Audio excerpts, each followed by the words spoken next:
என்ன வேணா கைது பண்ணுங்க, ஆனா எங்க கட்சிக்காரங்களை எதுவும் தொடக்கூடாது, எதுவும் பண்ண வேண்டாம் அப்படின்னு சொல்லிட்டு ஒரு வீடியோ வெளியிட்டிருக்காரு விஜய். அது வந்து டைரக்டா சேலஞ்ச் பண்ற மாதிரி இருக்கா? அது அது எந்த மாதிரியான உங்களோட பார்வையில? அவருடைய ஒரு தலைவர் அவரு சொல்றாங்க. அவர் தக்கப்படி அந்த கட்சிக்கு என்ன பேசணும் அவர் பேசுறார். அரெஸ்ட் பண்ணணும்னு நிலை வந்தா அரெஸ்ட் பண்ணுவாங்க.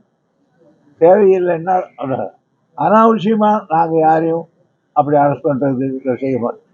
கரூர் சம்பவத்தை எதிர்த்து எதிர்கட்சி வந்து சிபிஐ விசாரணை எல்லாருமே கோரினாங்க.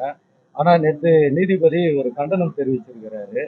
அவங்க அதாவது தலைமை பண்பே இல்லாத ஒருத்தர், ஜனங்க அந்த அளவுக்கு பாதிக்கப்பட்டவங்களை விட்டுட்டு போயிட்டாருன்னு அப்படி நீதிபதியை ஒரு கண்டனம் தெரிவிச்சிருக்காரு. அதை எப்படி சார் பாக்குறீங்க நீங்க சட்டத்துறை அமைச்சரா? அப்படி அல்ல, அவர் நீதிபதி சொல்றாரு, அது போய் நம்ம குறித்து சொல்லக்கூடாது. அது அது அதான் மெயின்.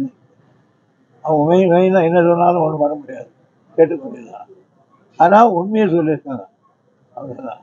அதே போல 210 தொகுதியில வந்து அதிமுக இந்த தடவை 2026 ஜெயிக்கணும் எடப்பாடி பழனிசாமி பேசியிருக்காரு. ஒவ்வொருத்தரும் அப்படிதான் சார் சொல்லுவாங்க. சீமான கேட்டவர் நான் கூட 210 ஜெயிப்பானுவார். அப்புறம் யார் யாரும் கேட்டார்.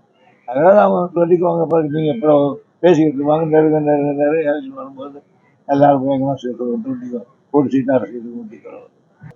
அதே போல கள்ளக்குறிச்சி சம்பவத்துக்கு நேரடியா போவாத சிஎம் கரூர் சம்பவத்துக்கு அதை ஏன் உடனடியா போனாரு? விசாரணை குழு ஏன் உடனடியா அமைச்சாரு? இவர் நாட் ரீச்சபிள் சிஎம் அப்படின்ட்டு அண்ணாமலை ஒரு காட்டமா பதிவு பண்ணியிருக்காரு. சார் ஒரு மிச்சம் இன்னொரு எதிர்கட்சிக்கார ஏதாவது ஒரு சொல்லிட்டு தான் இருக்கும். அதுக்கெல்லாம் பதில் சொல்லுறேன். நம்ம திருப்பி சொல்றோம்.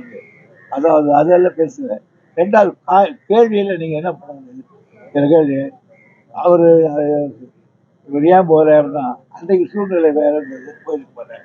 இன்னைக்கு சூழ்நிலை 42 பேர் என்பது மிக சாதாரணமானது அல்ல, மிகப்பெரிய பிரச்சனை.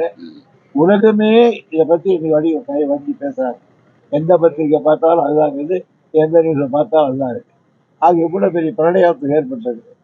உடனே நைட்டே போயிட்டு வந்தேன், அவ்வளோதான். என்ன வேணா கைது பண்ணுங்க, ஆனா எங்க கட்சிக்காரங்களை எதுவும் தொடக்கூடாது, எதுவும் பண்ண வேண்டாம் அப்படின்னு சொல்லிட்டு ஒரு வீடியோ வெளியிட்டிருக்காரு விஜய்.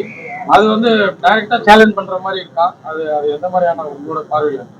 அவருடைய ஒரு தலைவர் அவரு சொல்றாங்க. அவர் தக்கப்படி அந்த கட்சிக்கு என்ன பேசணும் அவர் பேசுறார். அரெஸ்ட் பண்ணணும்னு நிலை வந்தா அரெஸ்ட் பண்ணுவாங்க. தேவையில்லைன்னா அனாவசியமா நாங்க யாரையும் அப்படி அரெஸ்ட் பண்றது செய்ய மாட்டோம்.